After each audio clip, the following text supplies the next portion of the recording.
In today's episode, we will be answering questions from our listeners that include identity, commitment, and weight loss. Welcome to this edition of Peak Performers Podcast with your host, Thor Conklin. Thor will be sharing the necessary tools, strategies, and psychology you'll need to become a peak performer in any area of your life or business. Thor Conklin here. If you know what to do but struggle with getting it done, or you simply want to raise your game and start getting more done, this podcast is for you. Sit back and enjoy. Today's episode is answering your questions. Today's question comes in from Nathaniel in Philadelphia wants to know, why, when I lose weight, can I not keep the weight off? Well, as many of you know, I struggled in this area as well. I spoke about accountability just a couple days ago. But it also can be is you don't have a big enough why. You have a lack of tools. You don't have the right strategy. You could be addicted to sugar, like most of us are. You can have conflicting belief systems. Who you are. You never really truly decided and committed. And a lot of times it comes down to your identity. You don't see yourself as that person. What does that mean? You don't see yourself as that person? We all have a identity of how we see ourselves. And if we believe that we are a certain size or a certain shape, or this is who we are, and we have a story around that, we're going to stay consistent with that story. So we have an identity of who we believe, and we're going to stay consistent with that story. So what's happening in the time in our life when we are losing weight? We are inconsistent with our story in that moment? No, when we're trying to make a change, we're going against what our current identity is, and we're trying to form a new identity. I get up every day and I go to the gym 7 days a week. That is not a difficult task for me. One, I enjoy it, and it's who I am. There was a point in my life where that was not who I was, and I had to struggle in order to force myself to do it. And you struggled, how long would you say, to force yourself to do it? I would say that it took me 4 months. And how did you maintain the effort to do it in the 4 months when it was a struggle? Great question. First, I decided what I wanted to do. Then I came up with the plan. I got to go to the gym every day. And when I came up with that plan, I decided I committed to it, and I started executing it every single day. And after you kept doing it every day, one day, I just said, I'll show up tomorrow. And pretty soon I started to see some results, and I enjoyed the process. Oh, the results made you shift. What was the difference between doing it? Yeah, but the results made me shift, but I had to keep doing it before that kicked in. So the results made you feel encouraged, would you say? Yes. And then you still had to keep doing it through that encouragement before you... Yes, because in the beginning there wasn't any results. I was doing it, and there was no results. And what were you relying on every time when you just kept getting no results? Let's say you did it for 4 months, and let's say 2 of the 4 months you didn't have any results. I made a commitment to it. This is what I'm going to do. I keep my word when I make my commitment to myself. And how many people do you think do that? Peak performers do. And it's all it is a learned skill. A learned skill to commit to what you say you're going to do? Sure. Commitment is a learned skill. Absolutely. Were you always like that? I was. Committed. Yes. Or able to hold your word when you committed to something. Able to hold my word when I commit to something. And now we're talking to people who may not have had the same identity, the same type of identity fixed in their childhood as you have.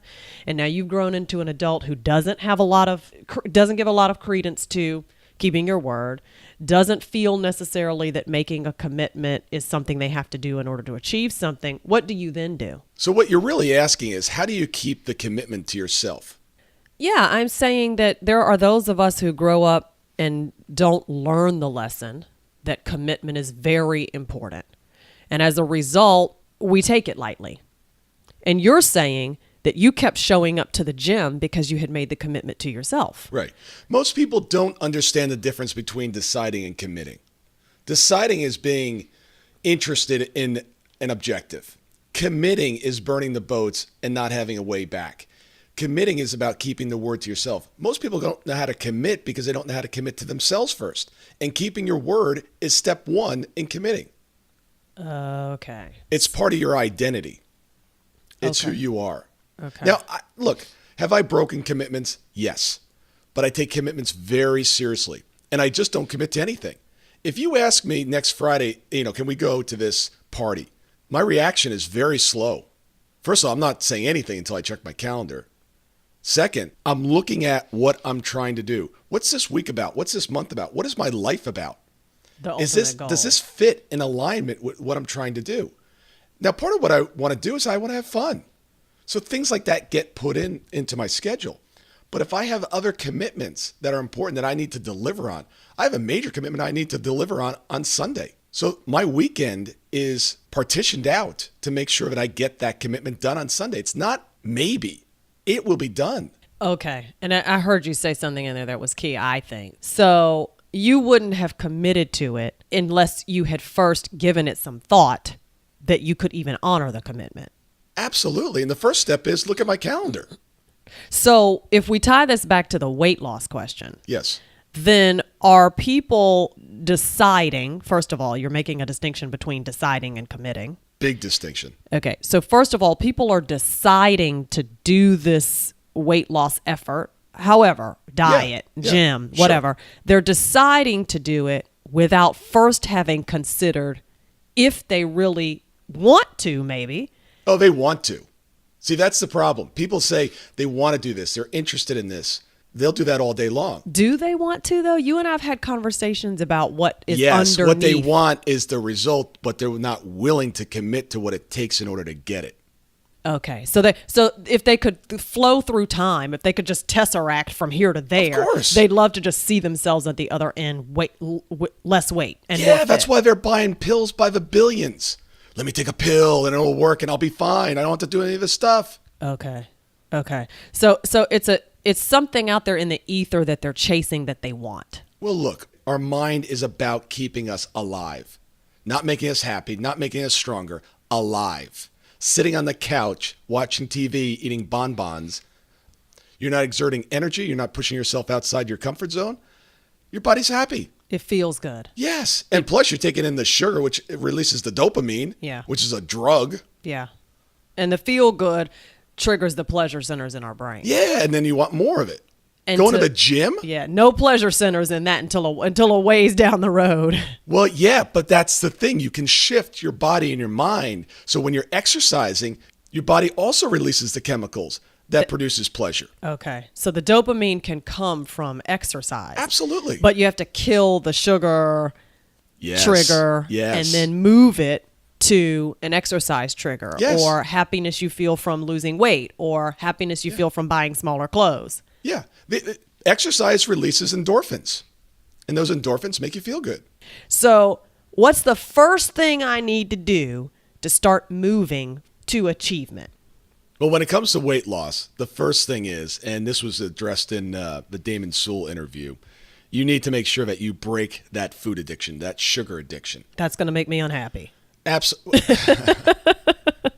I'm going to be unhappy. I'm going to be instantly unhappy. You will be unhappy for the first 3 days, I promise you. And what do you want me to tell myself, though, while I'm unhappy? Thing. You know, if you were addicted to heroin, I can't say, all right, stay on the heroin, just do a little bit less, and then go to the gym.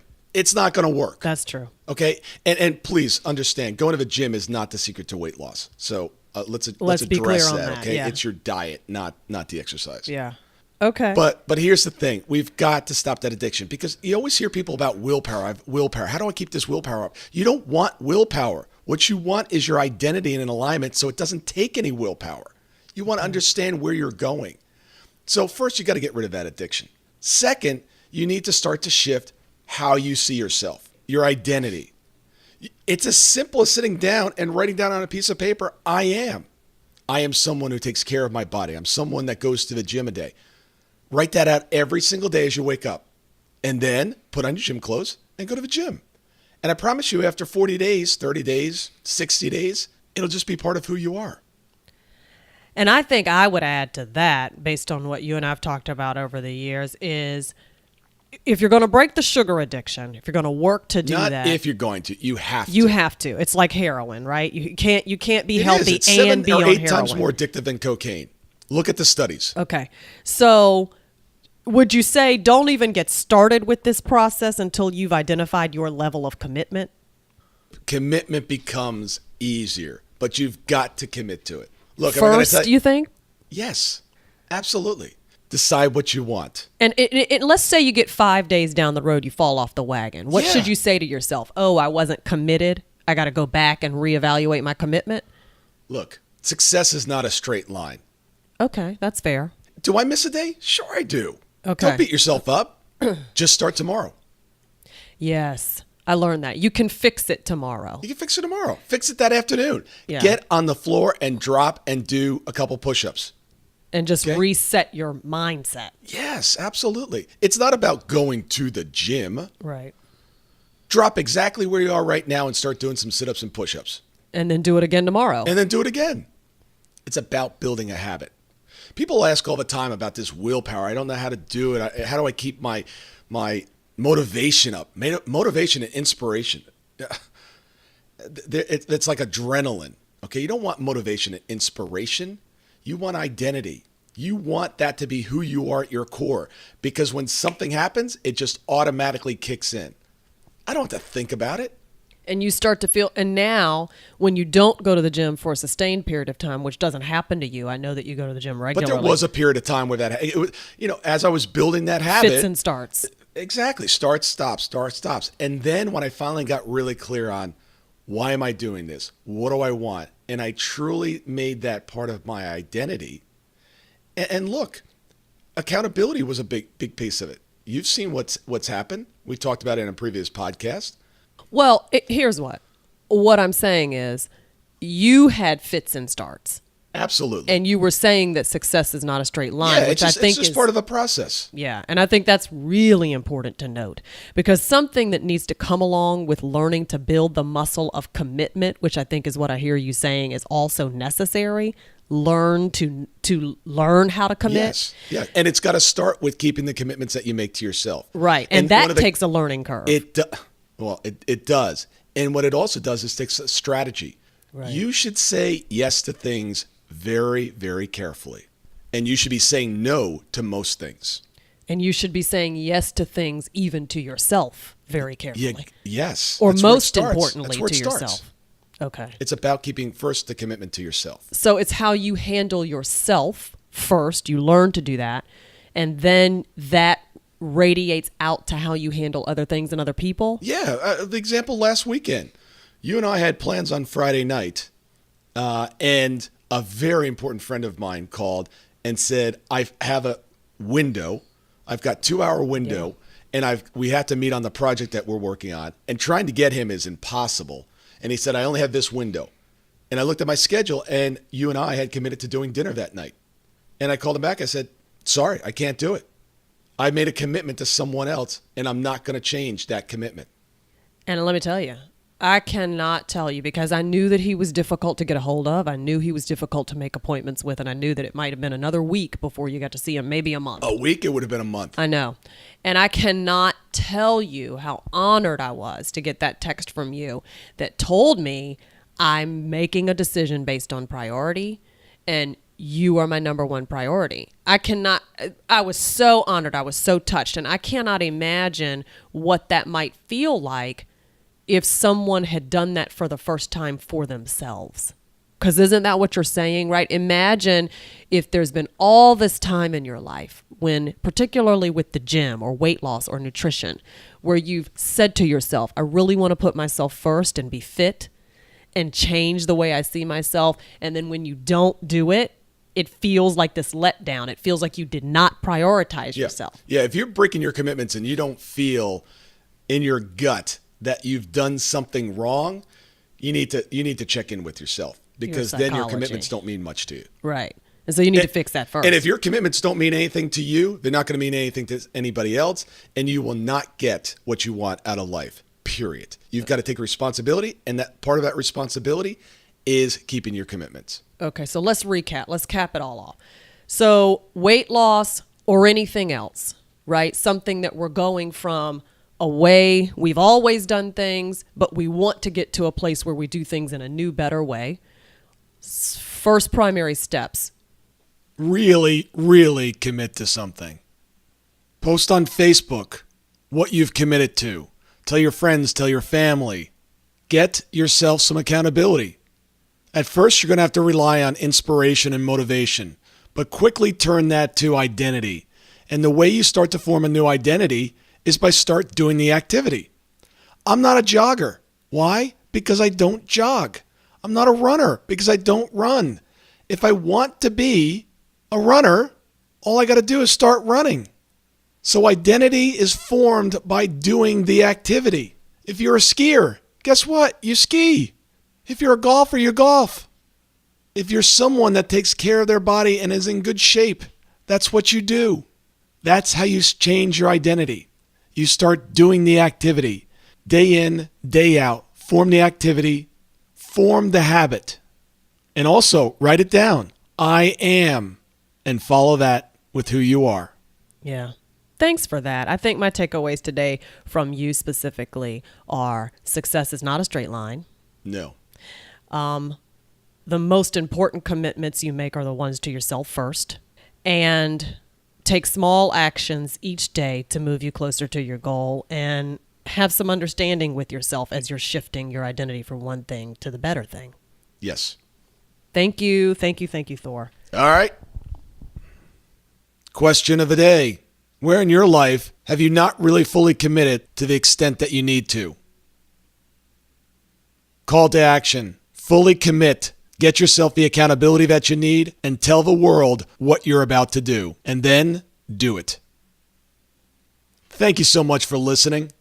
If you're not already subscribed to the show, please go to iTunes, subscribe, leave us a 5-star rating after you've had a chance to listen and download some of the episodes.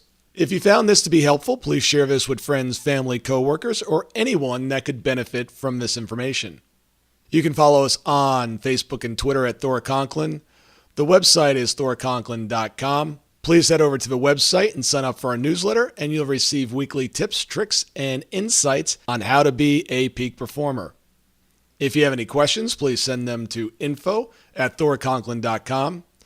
And remember, these episodes are anywhere between 15 and 35 minutes for a reason.